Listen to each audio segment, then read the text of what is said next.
शेखर सुमन जी के पास। शेखर जी, पहले दिन जब आपने हमारे editor in chief Arnab Goswami से बात की तो आपने कहा था शेखर जी कि इसके तह तक जाना अर्नब, और हमने कहा था शेखर जी छोड़ेंगे नहीं। आपने कहा था कोई हो ना हो शेखर सुमन खड़ा रहेगा। ये कुछ लोग हैं शेखर जी जो भटकाने पर आमादा हैं। दिशा सालियान के केस की दिशा से लेकर सुशांत सिंह राजपूत के मर्डर तक ये सिर्फ भटकाने में लगे हैं शेखर सुमन जी। मतलब उनकी तरफ ध्यान मत दीजिए। मेरे ख्याल से कुछ लोगों को वैसे ही झूठ मूठ बोलने की आदत होती है, दंगा फसाद करने की आदत होती है, चीखने चिल्लाने की आदत होती है। हमें उस बहकावे में नहीं आना है। ये हमें भ्रमित करने की कोशिश कर रहे हैं, और मेरे ख्याल से मर्यादा में रह के भी कोई जरूरी नहीं है कि बिल्कुल जोर जोर से चीखने चिल्लाने लगे। इनमें से एक आध का तो नस भी फट जाएगा। मुझे लगता है कि फिर इनके पीछे भी इंक्वायरी लगानी पड़ेगी। मैं ये कह रहा हूं कि जिस बात को लेकर हम आगे निकले थे, और पूरी शिद्दत से अर्नब, रिपब्लिक, आपके तमाम रिपोर्टर्स, और मैं मानता हूं कुछ एक आध जो दूसरे चैनल्स भी हैं जो बहुत अच्छा काम कर रहे हैं। और कभी कभी ऐसा होता है कि अगर हम भटके ना तो राह नहीं मिलती। अंग्रेजी में कहावत है कि sometimes in life if you don't get lost there is a chance you'll never find a way। तो हम लोग उसमें कोई डाउट नहीं है शेखर जी, लेकिन आप वो सबसे पहले व्यक्ति थे जिन्होंने सीबीआई इंक्वायरी की मांग की थी। क्या आपको अब लग रहा है कि सच सामने आने वाला है, इसीलिए ये लोग तड़प रहे हैं, इसीलिए फड़क रहे हैं कुछ लोग? नहीं, इनको तड़पने दीजिए, इनको फड़फड़ाने दीजिए। ये इनका काम है, शायद यही इनका रोजगार भी है। ये यही करने आते हैं, हर शाम चिल्लाते हैं। इन्हें नहीं मालूम कि ये इतना संजीदा मामला है। इसमें जो बहुत लोग हैं, बहुत लोगों के जज्बात जुड़े हुए हैं, भावनाएं जुड़ी हुई हैं। ये कोई एक नेचुरल डेथ नहीं था।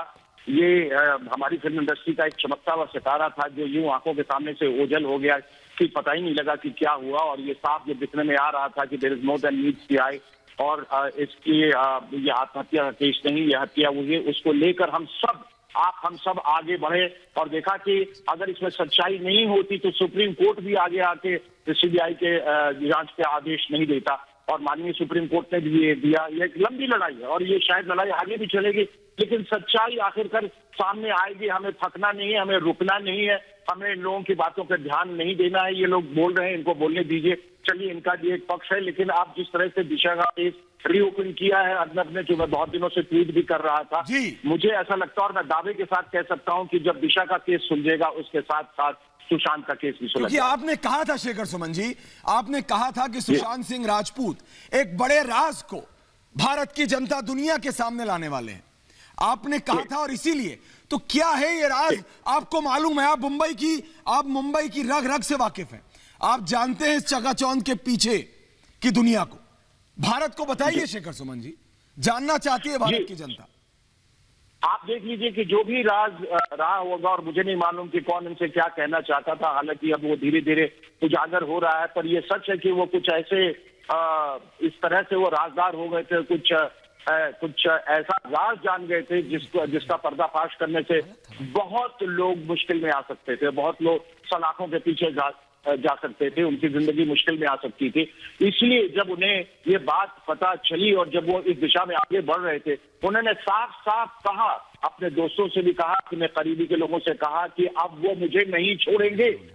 ये बात जो है, अगर उस वक्त इस पे तवज्जो दी जाती, तरजीह दी जाती और इस पे अगर रिएक्ट करती और पुलिस एक्शन ले लेती तो शायद उनके साथ ये हश्र नहीं होता जो अब हुआ है। उनके पिताजी भी उनके सुरक्षा को लेकर बहुत डरे हुए थे, सहमे हुए थे, लेकिन अफसोस कि उनकी किस्मत में शायद जाना लिखा था, इसलिए किसी ने ध्यान नहीं दिया। लेकिन कुछ ऐसी बातें हुई हैं, कुछ ऐसा काला सच जो है, जिसके वो राजदार बन गए थे, जो कुछ ऐसी बातें जिनको सुन के लोगों के होश उड़ जाएंगे, जो उनको बताई गई थी, और जो एक दिन फिर से उसका पर्दाफाश होगा। आप देख लीजिएगा, जब सारे लोगों के साथ जब सारे लोग मिलकर इंट्रोगेशन होगा, तो ये वो बात जो उनको कही गई थी, वो बात भी सामने आ जाएगी। बिल्कुल शेखर सुमन जी, बहुत बहुत धन्यवाद, बहुत बहुत धन्यवाद। पूछता है भारत पर, रिपब्लिक भारत से बात करने के लिए शेखर सुमन जी।